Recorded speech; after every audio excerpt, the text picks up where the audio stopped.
চেয়েও অনেক ভালো নাচ করতে পারত। শতরূপা বলে, রূপসা, তুই তো অনেক ভালো নাচ পারিস। আমার বিশ্বাস এই প্রতিযোগিতায় তুই ফার্স্ট হবি। হ্যাঁ, আমি অনেক ভালো নাচ পারি, কিন্তু আমার তো তেমন সুন্দর কোনো ড্রেস নেই। আমি কি করে নাচ করব? আরে, তুই চিন্তা করিস না, তুই তো জানিস আমি আমার মামার বাড়িতে থাকি। আমার মামাদের অনেক টাকা আছে। আমি মামাকে বলি তোর জন্য একটা ড্রেস এনে দেব। ঠিক আছে, তুই আমার সবচেয়ে ভালো বন্ধু শতরূপা। শতরূপা ও রূপসা কথা বলছিল, তখনই পাশ থেকে মিতু নামের একটা মেয়ে ওদের কথা শুনছিল। আচ্ছা, শতরূপার মহান হওয়ার খুব ইচ্ছে, তাই না? নিজে তো থাকে মামার বাড়ি। কেন রে, তুই প্রতিযোগিতায় নামতে এসেছে? রূপসা ফার্স্ট হবে, হওয়াচ্ছি তোদের ফার্স্ট। আমি হব নাচে ফার্স্ট। আর এই রূপসাকে তো আমি কিছুতেই প্রথম হতে দেব না। আমি আমার ভাইকে বলে রূপসার একটা ব্যবস্থা করব, তারা। এরপর মিতু ওর বাসায় যায় আর ওর ভাইকে বলে, ভাইয়া ভাইয়া, আমাদের স্কুলে একটা নাচের প্রতিযোগিতা আছে। আমি সেই প্রতিযোগিতায় নাম লেখাতে চাই, কিন্তু আমাদের কাছে যে রূপসা আছে ও নাকি প্রতিযোগিতায় অংশ নেবে। আর হ্যাঁ, সত্যি অনেক ভালো নাচে। ও নাচলে তো আমি প্রতিযোগিতায় জিততেই পারবো না। তুমি একটা কাজ করো, তোমার বন্ধুদেরকে সাথে নিয়ে রাস্তায় রূপসাকে আটকে ওর পাটা ভেঙে দাও, যেন ও একদমই নাচতে না পারে। আচ্ছা বোন, কোনো ব্যাপার নয়। তুই তো জানিস আমার বন্ধুরা মারামারিতে অনেক এক্সপার্ট। এই রূপসার পা আমরা আজই ভেঙে দেব। মিতু অনেক খুশি হয়। তারপর মিতুর ভাই যখন ওদের ক্লাস শেষ হয়, রাস্তায় অপেক্ষা করতে থাকে। সে শতরূপা ও রূপসার আসার পথে রূপসাকে পথ আটকায়।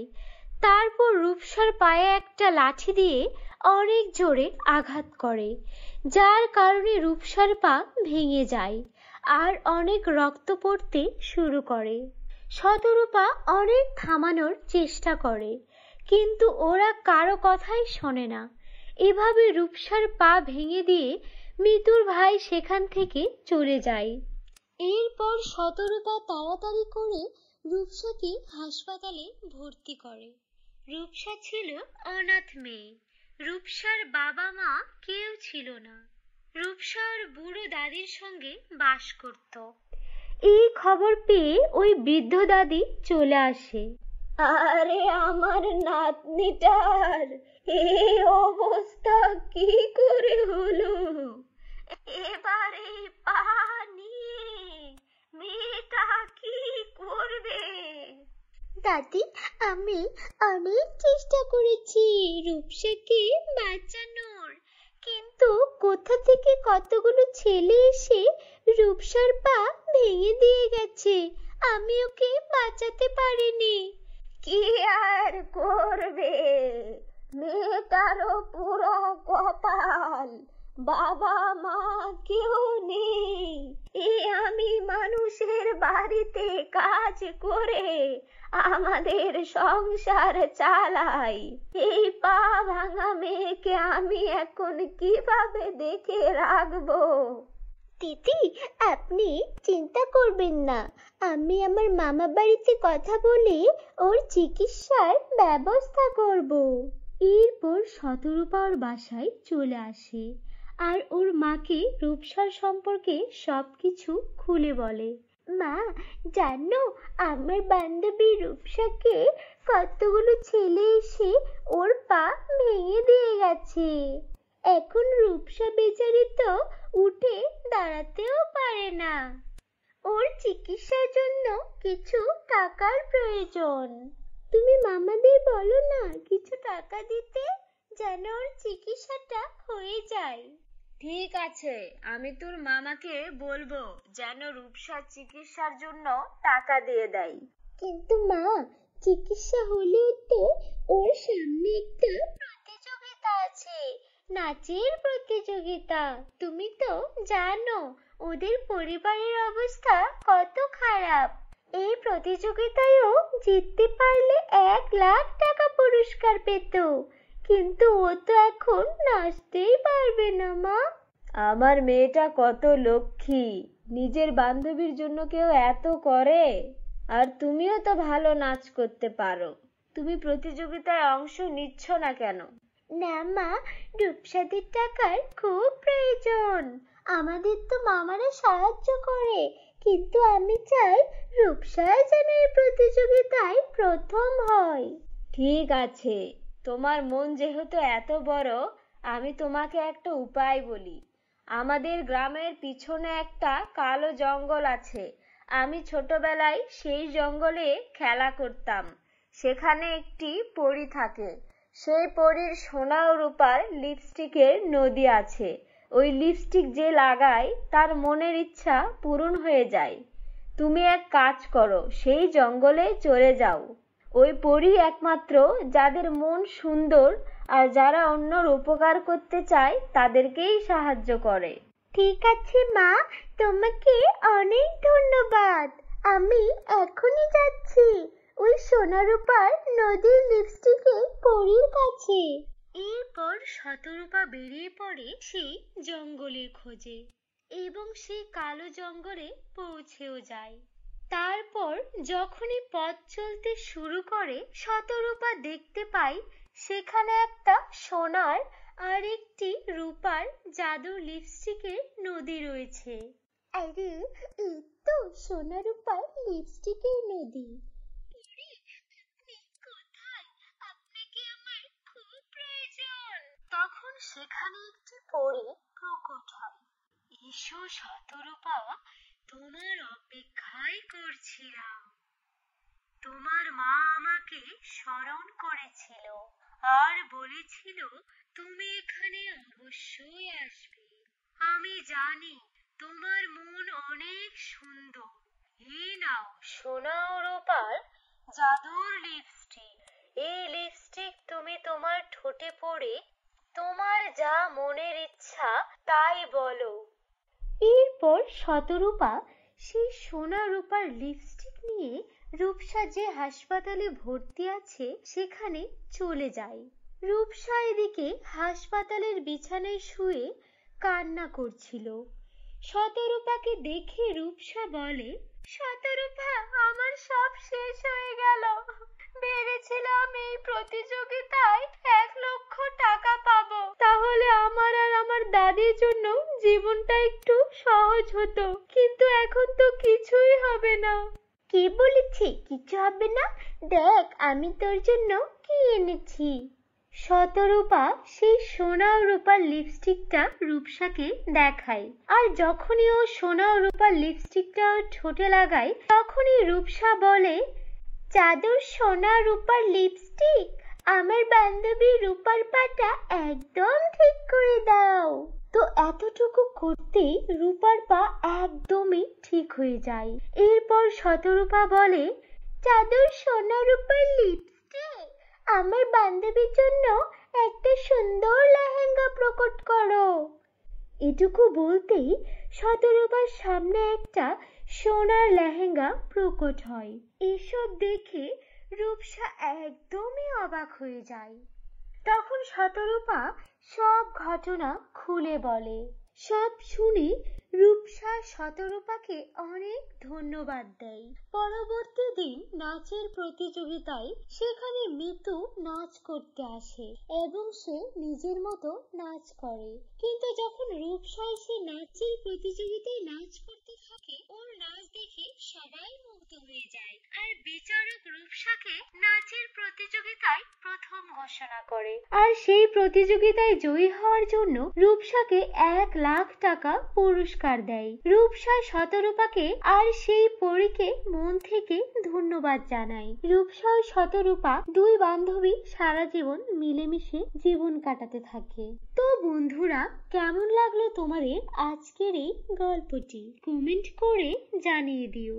ভালো লাগলে লাইক করে দিও। আর তোমরা যদি আমাদের চ্যানেলে নতুন হয়ে থাকো, আমাদের চ্যানেলটিকে সাবস্ক্রাইব করে বেল আইকন অন করে দিও। ধন্যবাদ। জাদুর টাকা গাছ।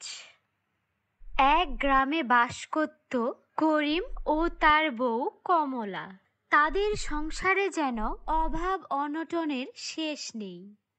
শহরের রাস্তায় ঝালমুড়ি বিক্রি করে করিম। সারাদিন করিম তার ঠেলা গাড়িটি নিয়ে শহরের এক দিক থেকে আরেক দিক ঘুরে বেড়ায়। তাতেও তার বেচা কেনা তেমন হয় না বললেই চলে। তবুও টেনে টুনে করিম ও কমলা কোনো রকমে সংসার চালায়। এদিকে পাশের বাড়ির রমলা ভাবিও কমলাকে ধারের টাকাগুলো পরিশোধ করার জন্য বলে দেয়। প্রতিদিনের মতো আজও করিম খালি হাতেই বাড়ি ফিরে যায়। না, আজও কিছু বিক্রি হলো না গো বউ। এরকম হলে কিভাবে চলবে বলো তো? ঘরে একটা দানা পানিও নেই, তার উপরে আবার মাথার উপরে এত ঋণের বোঝা। রমলা ভাবি তো আজই এসেছিল তার ধারের টাকাগুলো পরিশোধ করে নিতে। কালকে যদি টাকাগুলো দিতে না পারি তাহলে ঠিক একটা দফা রফা করেই ছাড়বে। হ্যাঁ, কিন্তু কি করব বলো, এদিকে দুটো চাল ডাল কেনার টাকাও নেই। এবার হতাশ হয়ে দুজনেই ঘুমোতে যায়। আর কমলা বলে ওঠে, জানো, আমি মাঝে মধ্যে ভাবি আমাদের যদি একটা টাকার গাছ থাকতো তাহলে কতই না ভালো হতো বলো। এমন স্বপ্ন তো আমিও দেখি বউ। সত্যি সত্যি যদি এমন হতো তাহলে তো আর কোনো চিন্তাই থাকতো না। গাছ লাগাতাম আর প্রতিদিন টাকা গুনতাম, কতই না ভালো হতো।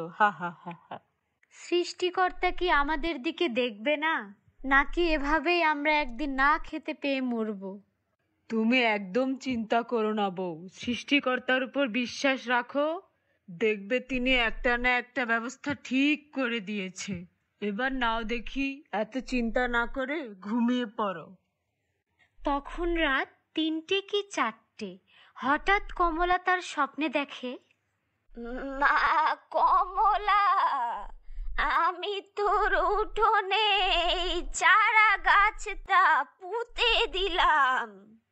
এটা যেমন তেমন গাছ নয়, এটা হলো টাকার গাছ।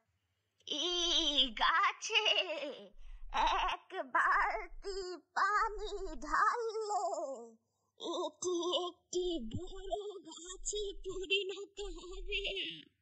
এর ডালে ডালে ফলবে শুধু টাকা আর টাকা। তবে হ্যাঁ, একটা কথা মনে রাখিস, এই গাছ নিয়ে গিয়ে নিজের উঠানে লাগাই, তবে সে চিরদিনের জন্য অন্ধ হয়ে যাবে। এ কি দেখছি আমি? এ তো সত্যিকারের একটা উঠানে চারা গাছ। আমি তো নিজের চোখকে বিশ্বাস করতে পারছি না। কই গো, শোনো গো, এদিকে এসো। এরপর কমলা করিমকে তার স্বপ্নের কথা সব কিছু খুলে বলে। বউ বউ, তুমি আর দেরি করো না, যাও যাও, এখনই এক বালতি পানি এনে গাছের গোড়ায় ঢালো। আমাদের সুখের দিন আসতে আর বেশি দেরি নেই বউ। তৎক্ষণাৎ কমলা গিয়ে এক বালতি পানি আনে আর গাছের গোড়ায় ঢালতেই গাছটি একটি প্রকট আকার ধারণ করে। একি আমি স্বপ্ন দেখছি না তো? এ তো দেখি টাকার গাছ। হ্যাঁ বউ, হ্যাঁ, এ কোনো স্বপ্ন নয়। এ দেখো দেখো, টাকা কেমন গড়িয়ে গড়িয়ে পড়ছে। আমাদের আর কোনো কষ্ট থাকবে না। হ্যাঁ গো, তুমি ঠিক বলেছ, আমাদের আর কোনো কষ্ট থাকবে না। এ তো টাকার বৃষ্টি পড়ছে গো, টাকার বৃষ্টি। স্বপ্ন যে এভাবে সত্যি হয়ে যায় এ আমি ভাবতেও পারিনি। হ্যাঁ, এই টাকাগুলো কুড়িয়ে তাড়াতাড়ি ঘরে যাই, চলো। বলছি কি মহারানী, তাড়াতাড়ি ঘর থেকে বের হও দেখি। আজ হয় আমার টাকাগুলো দেবে, না হয় একটা হেস্তনেস্ত করেই ছাড়বো। হ্যাঁ, এই বলে দিলাম। রমলা ভাবি যে, এসো এসো বসো। আমি বসতে আসিনি, আমি আমার পাওনা টাকাগুলো সব নিতে এসেছি। এই নাও ভাবি, তোমার সব টাকা নিয়ে যাও। আহা, কি বলছো, পুরো টাকা দিয়েছো? হ্যাঁ গো ভাবি, একদম সুদ সমেত। কই গো বউ, বাজারের ব্যাগটা দাও দেখি, ভালো মন্দ কিছু বাজার করে আনি। হ্যাঁ গো হ্যাঁ, দাঁড়াও দাঁড়াও, দিচ্ছি। আস্তে আস্তে কামাল ও কমলা তাদের সকল শখগুলো পূরণ করতে থাকে। এমনকি তারা একটি বড় বাড়ির পাশাপাশি একটা গাড়িও কিনে ফেলে। গ্রামে তাদের এই কৃতিত্বের কথা ছড়িয়ে পড়ে। এমনকি তারা প্রতি সপ্তাহে গ্রামের যত গরিব দুঃখী মানুষ আছে সবাইকে কিছু না কিছু দিয়ে সাহায্য করে। তাদের কাছ থেকে কেউ খালি হাতে ফেরে না। এভাবে তাদের দিন ভালোই কাটছিল, কিন্তু হঠাৎ একদিন, না না, আমাকে জানতেই হবে কমলার এত পরিবর্তন কিভাবে হলো।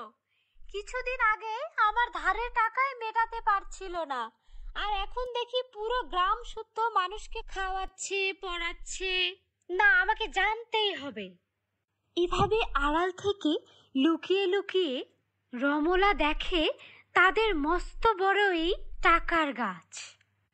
ওমা ওমা, এ দেখি টাকার গাছ।